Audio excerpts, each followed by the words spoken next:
ઝઘડે દુષ્કર્મમાં ભોગ બનનારી આપણી દીકરી છેલ્લા એક સપ્તાહથી મોત સામે લડી રહી હતી અને આ જંગમાં હારીને જ્યારે એના મોતના સમાચાર સાંભળવા મળ્યા ત્યારે આપણે સૌ ખૂબ દુઃખી થયા છે। ત્યારે એમની માતા પિતા એમના પરિવાર પર શું ગુજરતી હશે એ સંવેદના સાથે આપણે સૌએ વિચારવું પડશે। આજે છેલ્લા 10 વર્ષમાં ગુજરાતમાં આવા કેસોની સંખ્યામાં 400 ગણો વધારો થયો છે અને આવા નરાધમોને ફાંસી આપવા કે આ પરિવારને ન્યાય અપાવવા માટે પણ ઘણો વિલંબ થાય છે। આજે પોક્સો જેવા 4375 કેસો આજે કોર્ટોમાં પેન્ડિંગ છે।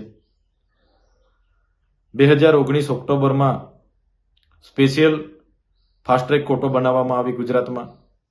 આ કોર્ટોમાં પણ 912 જેટલા કેસો આજે પેન્ડિંગ છે।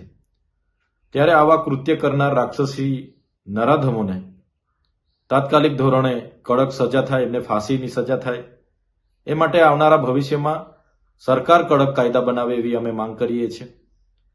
સાથે કોઈ પણ દીકરી સાથે આવી ઘટના નહીં જ ઘટવી જોઈએ, છતાંય કોઈ બીજા રાજ્યોમાં આવી ઘટના ઘટે છે। આપણા મુખ્યમંત્રી, ગૃહમંત્રી અને બીજા મંત્રીમંડળ એ રાજ્યોના સરકારોને સલાહ આપવા માટે બહાર આવે છે, લાંબા લાંબા ટ્વીટ કરે છે, કેન્ડલ માર્ચો તમામ વિસ્તારોમાં કાઢવામાં આવે છે।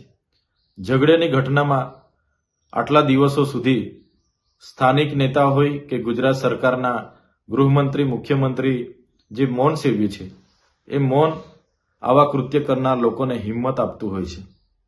એટલા માટે આવનારા ભવિષ્યમાં કડકમાં કડક કાયદા થાય અને આવા કૃત્ય કરનાર વ્યક્તિને જાહેરમાં ફાંસી મળે એવી અમે માંગ કરીએ છીએ।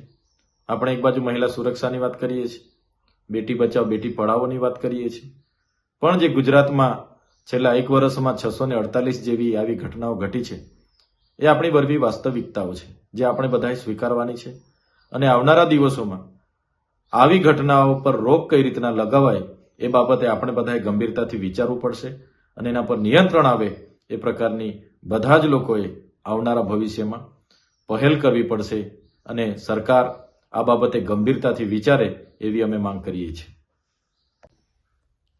ઝઘડે દુષ્કર્મમાં ભોગ બનનારી આપણી દીકરી છેલ્લા એક સપ્તાહથી મોત સામે લડી રહી હતી અને આ જંગમાં હારીને જ્યારે એના મોતના સમાચાર સાંભળવા મળ્યા ત્યારે આપણે સૌ ખૂબ દુઃખી થયા છે।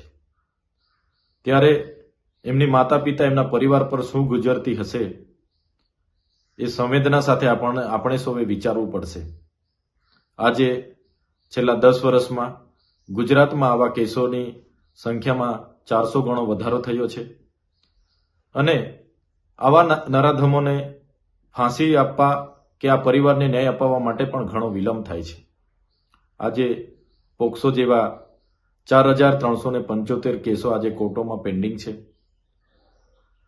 2019 ઓક્ટોબરમાં સ્પેશિયલ ફાસ્ટ ટ્રેક કોર્ટો બનાવવામાં આવી ગુજરાતમાં। આ કોર્ટોમાં પણ 912 જેટલા કેસો આજે પેન્ડિંગ છે। ત્યારે આવા કૃત્ય કરનાર રાક્ષસી નરાધમોને તાત્કાલિક ધોરણે કડક સજા થાય, એમને ફાંસીની સજા થાય એ માટે આવનારા ભવિષ્યમાં સરકાર કડક કાયદા બનાવે એવી અમે માંગ કરીએ છીએ।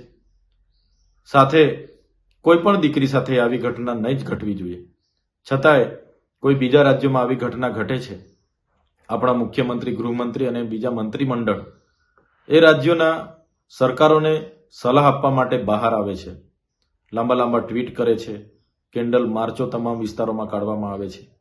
ઝઘડેની ઘટનામાં આટલા દિવસો સુધી સ્થાનિક નેતા હોય કે ગુજરાત સરકારના ગૃહમંત્રી, મુખ્યમંત્રી જે મૌન સેવ્યું છે એ મૌન આવા કૃત્ય કરનાર લોકોને હિંમત આપતું હોય છે।